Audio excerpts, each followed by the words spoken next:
The summer of 1984 gave us something nobody was quite prepared for. A supernatural comedy about 3 disgraced academics and a 4th willing recruit who set up shop in a firehouse and started catching ghosts. There's definitely something here. Egon, this reminds me of the time you tried to drill a hole through your head. Remember that? That would have worked if you had... It should have been a curiosity. Instead, it became a phenomenon. The people who made it happen, who stood in those sets and delivered those lines, went on to live real lives that extended far beyond what the screen preserved. Today we remember These Ghostbusters, 1984. Actors are no longer with us.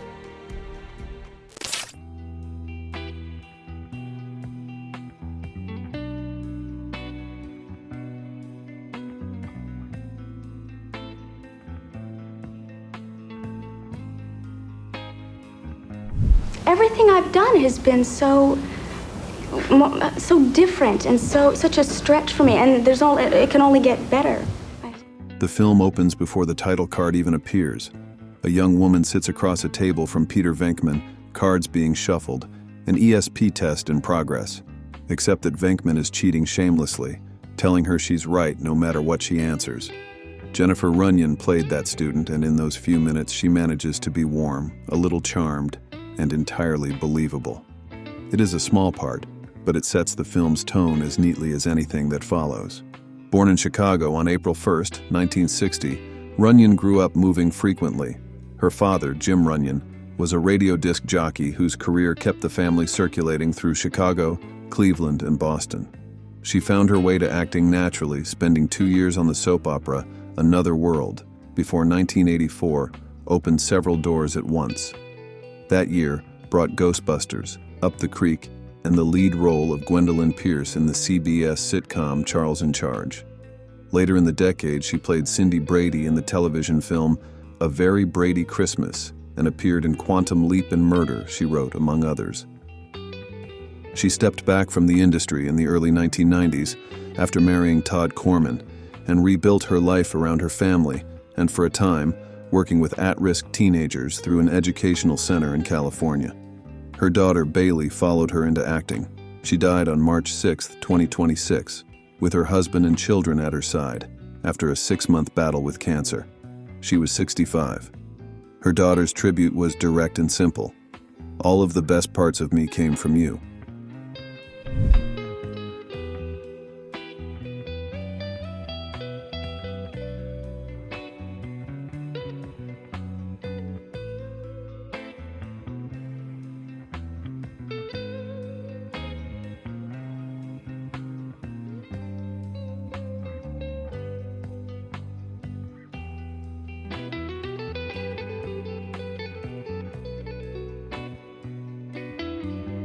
The Ghostbusters are here, Mr. Mayor. The Ghostbusters. Okay, the Ghostbusters.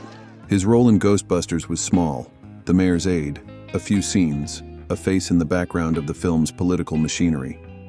But Tommy Hollis was not a background presence by nature. He was a theater man, trained at the University of Houston with a voice that could fill a house and a command of a stage that colleagues described as effortless. Born in Jacksonville, Texas on March 22, 1954, Hollis worked across both coasts of American performance. He appeared in Spike Lee's Malcolm X, portraying Earl Little, the father of Malcolm.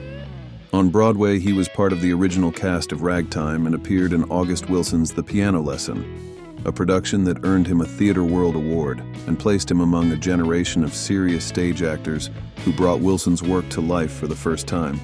He died on September 9, 2001, in his New York City apartment, from a heart attack and complications from diabetes. He was 47. In a film remembered for its larger-than-life comedy, Hollis represented something quieter, the working actor whose real depth lived in the theater, and whose brief screen appearances were simply a fraction of what he could do. Those who saw him on stage remembered a talent considerably larger than any single credit suggested.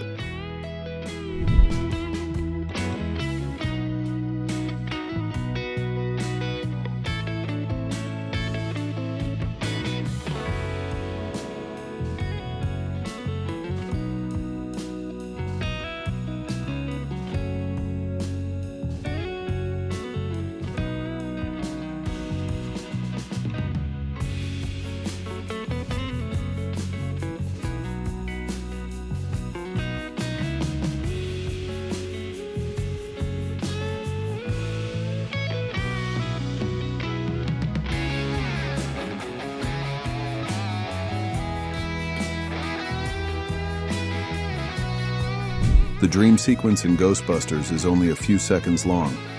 Ray Stantz is asleep, and something emerges from the shadows, luminous, otherworldly, distinctly not frightening. That was Kymberly Herrin, and the image has stayed in the memory of anyone who saw the film in theaters in 1984, not least because it arrives so unexpectedly in what is otherwise a comedy about pest control. Born in Santa Barbara, California, on October 2, 1957, Herrin had become widely recognized before Ghostbusters through her work as a model. She was Playboy's Playmate of the Month in March 1981, appeared on the cover of Romancing the Stone, and spent much of the early 80s visible in exactly the kind of glossy cultural spaces that defined that decade's aesthetic. She appeared in ZZ Top's music videos for Legs and Sleeping Bag, which received heavy rotation on MTV and brought her face to a generation of television viewers. After the 80s, she stepped away from the public eye. She died on October 28, 2022, at 65, after a battle with cancer. Tributes from those who had known her described a woman remembered more for warmth and generosity than for any particular credit, which may be the most honest way any of us end up being remembered by the people who actually knew us.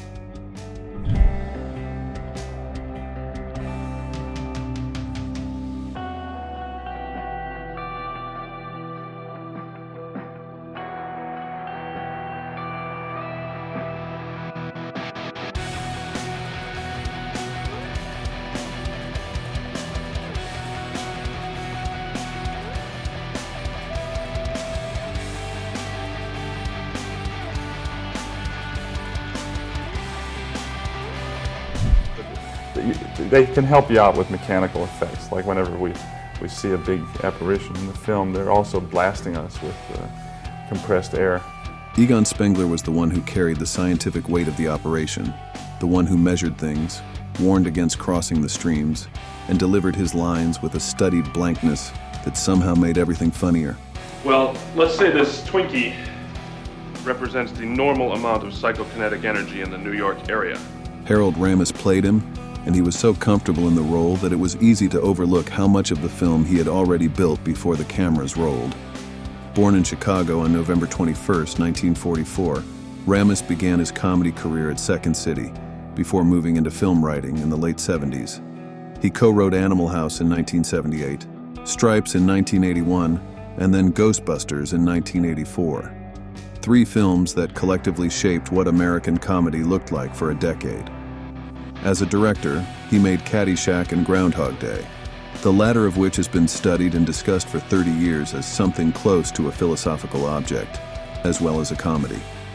He was, by the accounts of nearly everyone who worked with him, the calm center of whatever room he was in, generous with credit, patient with process, and genuinely curious about people. He died on February 24, 2014 at 69 after a prolonged battle with autoimmune inflammatory vasculitis, a rare circulatory disease. The response from the entertainment world was immediate and wide. Bill Murray, who had had a years-long public estrangement from Ramis, visited him in his final weeks. They reconciled before the end. That detail stayed with a lot of people.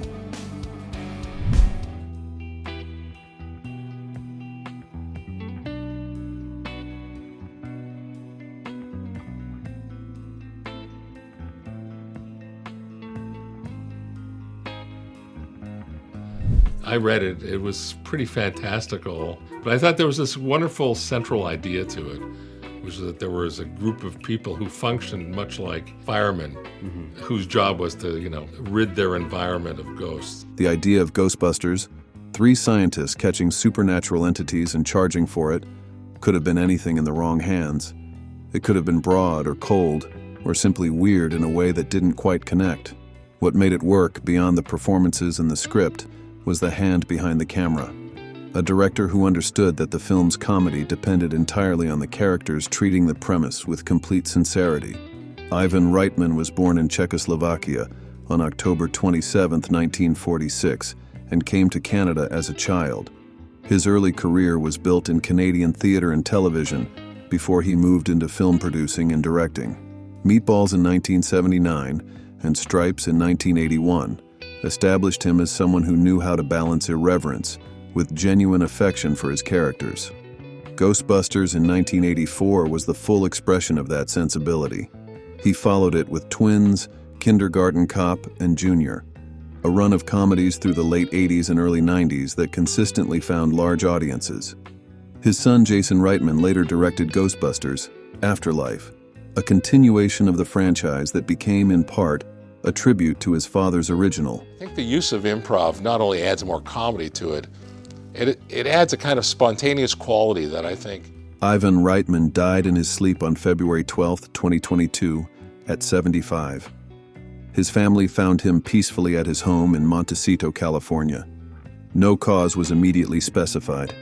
He left behind a body of work that has been watched, rewatched, and quoted steadily for 40 years, which is, for a comedy director, about as lasting a legacy as the form allows.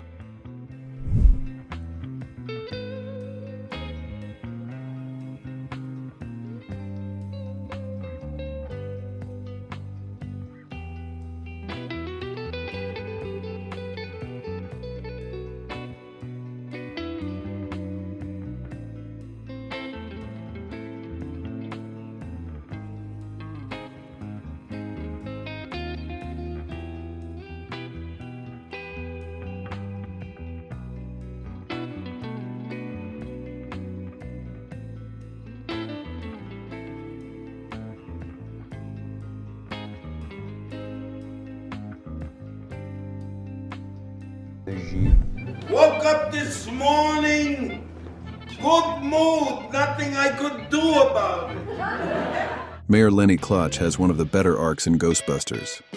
Remove this man from the building and get me the Ghostbusters! Mr. Mayor, come take a look at He begins the film as a pragmatic politician who wants absolutely nothing to do with the supernatural, and ends it giving a public address crediting the Ghostbusters with saving New York. A transition from denial to endorsement that plays beautifully, because David Margulies plays it entirely straight throughout. The comedy comes from his total commitment to the man's reasonableness. Go on television and tell 10 million people they have to be nice to each other? Born in Brooklyn on February 19, 1937, Margulies spent the larger part of his career in theater and in the kind of character roles that hold ensemble productions together without drawing attention to themselves. He appeared in All That Jazz and Dressed to Kill, and returned as Mayor Klotch in Ghostbusters 2. Television audiences knew him from The Sopranos, and from a long list of guest appearances across decades of American drama. On stage, he worked in New York consistently, accumulating a body of work that far exceeded what any single screen credit could represent. He died on January 11, 2016, at 78, after a battle with cancer. His obituaries focused on breadth rather than any single highlight, a career measured in consistency and craft rather than peaks. In the Ghostbusters universe, he gave political skepticism a human face, and then gave political capitulation one too, which is perhaps the more honest of the two.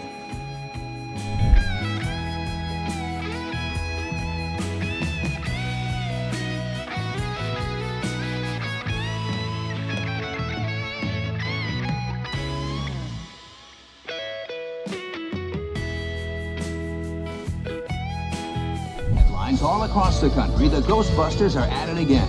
This time at the fashionable dance club, The Rose. The boys and Grace slugged it out with a pretty pesky... His appearance in Ghostbusters is brief.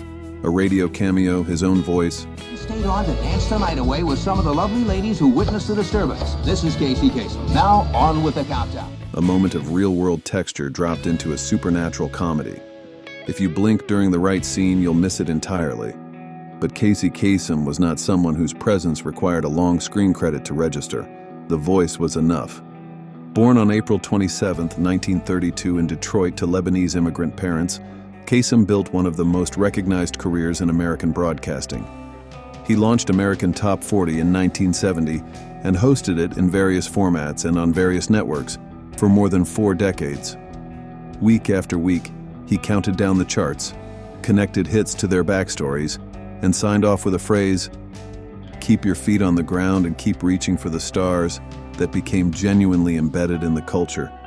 He was also the voice of Shaggy in Scooby-Doo and Robin in the Super Friends animated series, which gave him a parallel presence in the lives of the same children who were tuning into the radio countdown on Saturday mornings.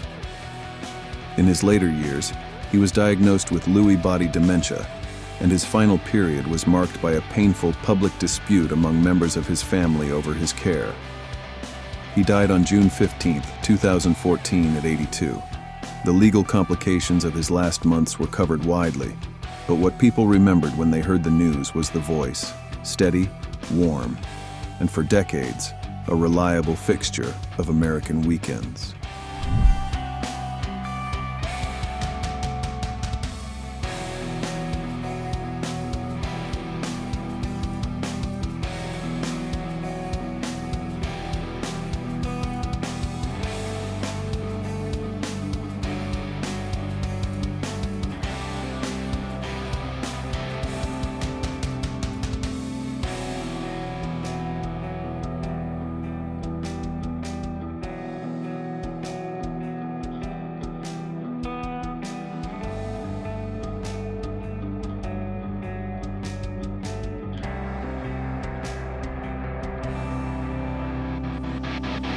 Of your family ever been diagnosed schizophrenic, mentally incompetent? My uncle thought he was St. Jerome. Before the Ghostbusters have their first real case, before the proton packs and the containment grid and the Marshmallow Man, there is a librarian. She is moving quietly through the stacks of the New York Public Library, filing cards when something goes wrong around her. Alice Drummond played that librarian, and her brief scene, a progression from confusion to terror to a single startling moment, sets the film's premise more efficiently than any amount of exposition could have. Born on May 21st, 1928, in Pawtucket, Rhode Island, Drummond built a long career as a character actress, with a particular facility for playing women of a certain age and a certain gentle bewilderment. She appeared in Awakenings alongside Robert De Niro and Robin Williams in To Wong Foo, Thanks for Everything, Julie Newmar, and in Ace Ventura, Pet Detective, a range that speaks to her versatility and to the consistent demand for exactly the kind of precise, unshowy work she delivered. She died on November 30th, 2016 at 88. Her role in Ghostbusters runs to perhaps a minute of screen time, but it is the minute that establishes the entire world of the film. That a performer of her experience could accomplish that so cleanly, so quickly, and then step back entirely, says something about the quality of attention she brought to every job she took. The library scene still works.